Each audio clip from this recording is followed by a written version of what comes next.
Tani duhen kuptuar disa gjëra para se të flitet për lëvizje të tilla sociale siç janë protestat. Kapitalizmi është i orientuar ndaj paras. Dhe si kult, si kish, si xhamit vetën ka shëntërimin e pronës individuale, jo pronës kolektive, siç e kishin sistemet e tjera. Kjo duhet na thot shumë për pasojat dhe derivatet e dinamikave sociale, e raporteve qytetar qeveritar ose qytetar shtet. Dhe nëse shohim historinë, nuk do të habitemi që edhe nuk do të xhelozohemi mbi gjitha që ka njerëz që arrin me brenda ligjit ose jashtë ligjit, se tash mund të jesh edhe brenda ligjit dhe është prapë imorale, të krijojnë atë që demokracia dhe kapitalizmi quajnë kulti, që është prona private. Kështu që unë nuk e njoh fare atë zotrin që ka Zvërnecin, ase kam iden, po e quaj është shumë e padrejtë tash të hysh analizave mbas 20 vjetësh se si e ka bërë ai atë pronë. Se po që ashtu, hajde të hyjmë analizave si është krijuar prona private. Ky planet ka ekzistuar para njerëzve. Nga si vjen një njeri dhe thotë kjo toka është e imja. Po ta shohësh ftohtë, domethënë është një idiotësi. Që një njeri deklaron që unë kam prona një mal. Kam prona një tokë. Pronë mund të ketë atë që ka bërë ai vet, mund të ketë shtëpinë, hotelin, nuk mund të kesh tokën. Toka është dhënë nga universi. Kuqë mos të hyjmë atyre analizave, mos bëhemi xheloz, të shohim edhe situatën, duhet parë edhe ku jemi rreshtuar. Ku jemi rreshtuar si kombë, ku gjendemi, mes ku gjendemi, çfarë kemi për komshin, dhe po edhe kush na ka vënë syrin.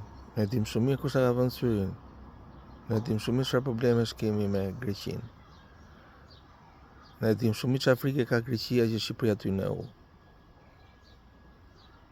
Dhe unë nuk mendoj që asnjë politikan shqiptar njëherë për njëherë ka interes që Shqipëria të futet në EU, sepse të gjithë politikanët kalojnë disa filtra global dhe rajonal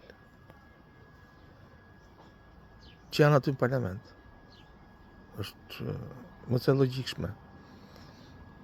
Tani, nëse Edi Rama është kthyer në një, le të themi, një perandor politik,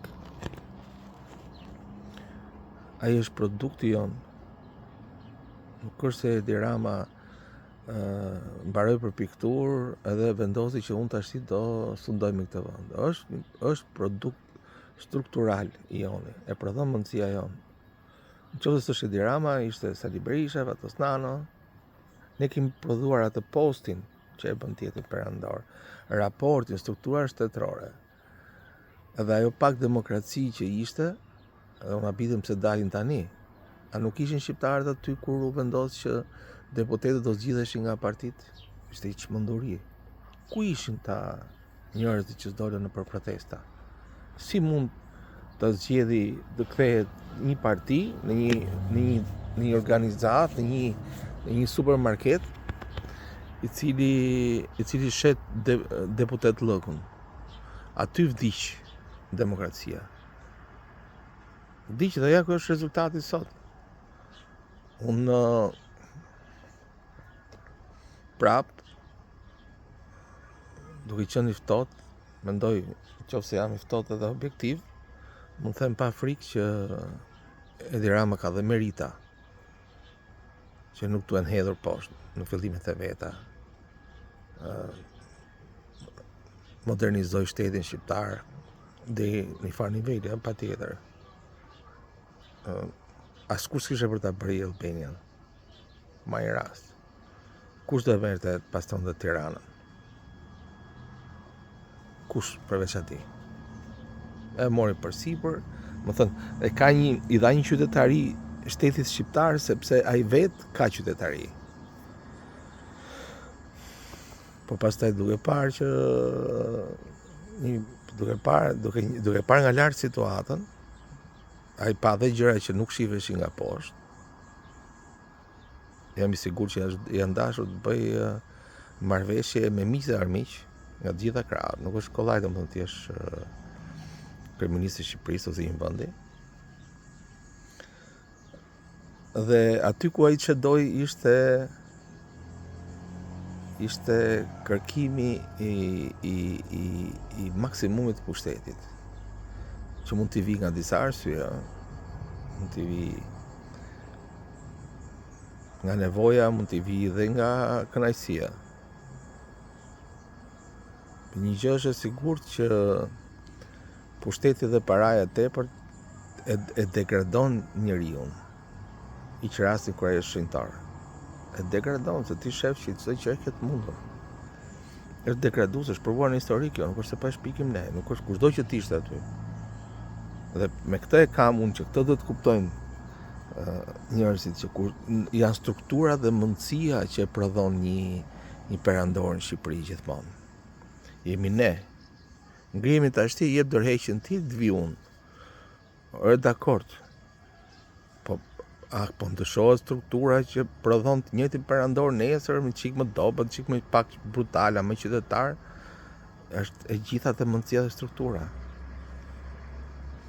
Kur u bë ajo kodi zgjedhor që u masakrua, edhe ku partitë e mëdha u kthyen në perandorira, edhe asnjë s'doli të protestonte, kjo tregoi mundësinë tonë.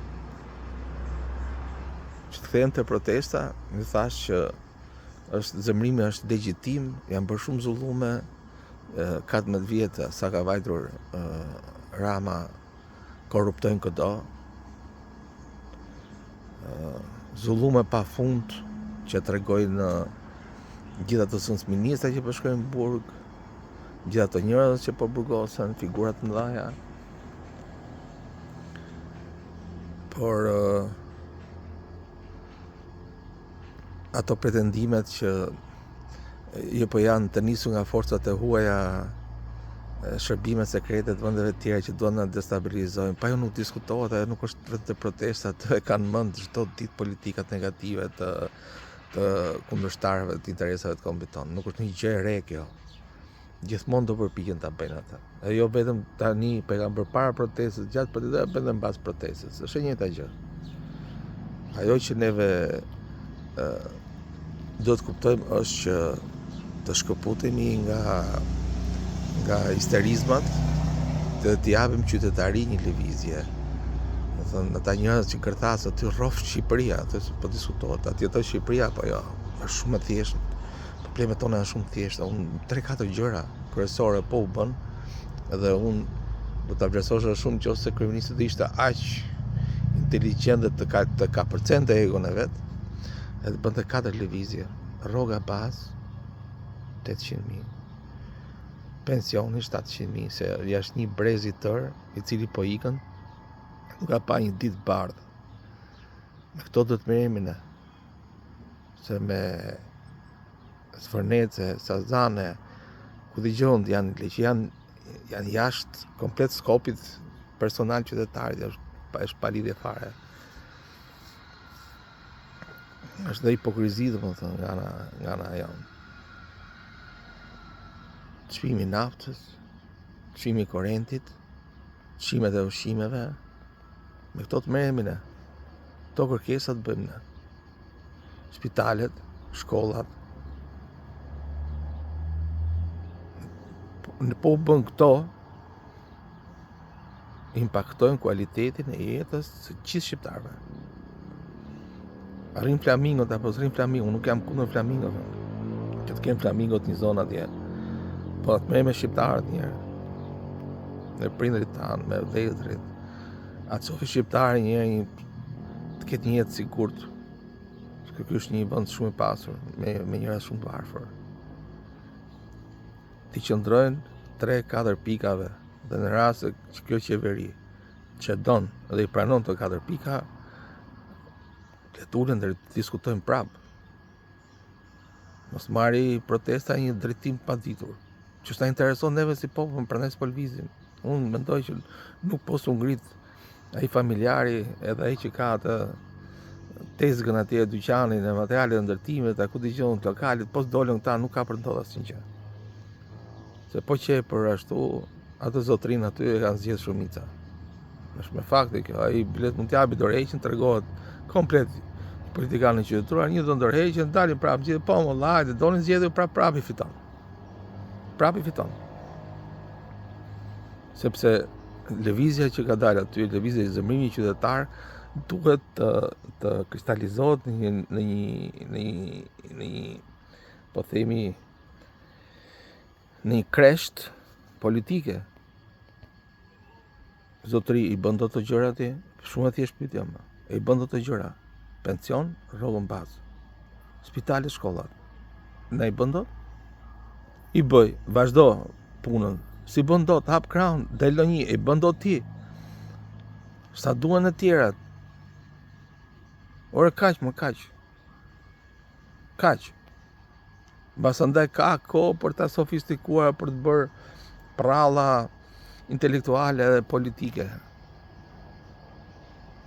Aty që do të ndryshu kodin zgjedhor, nuk diskutohet që do të ndryshu kodin zgjedhor. Po ne do të kuptojmë strukturën, ne presim që një polic i cili merr nuk i del ajo para aty për të çuar çunin në shkollë, duhet korruptohet. Le që është vetë sistemi i tillë njerëz, është sistemi, struktura e tillë që ti nuk hyn dot bëhesh polic, po nuk pranove strukturën ngrabice. Nuk bëhesh dot zyrtar, po sfirmos aty ku thonë. Është struktura e tillë. Me këtë strukturë është shumë e vështirë të merresh në rast se neve nuk kryejmë kundërballancat. Zgjidhim mirë hallet tona si popull dhe masanë merrem me kundërballancat. Gjyqtarëve 5.000 euro rroga, policit 2.000 euro minimumi, doktorit 3.000 euro minimumi. Jo se ata që janë të korruptuar do bën ndershëm, asnjë iluzion. Pa ata që janë të ndershëm do ngelen të ndershëm, do kenë arsye të ngelen të ndershëm. Dhe do jenë të kënaqur me të karakterin e tyre. Kaq.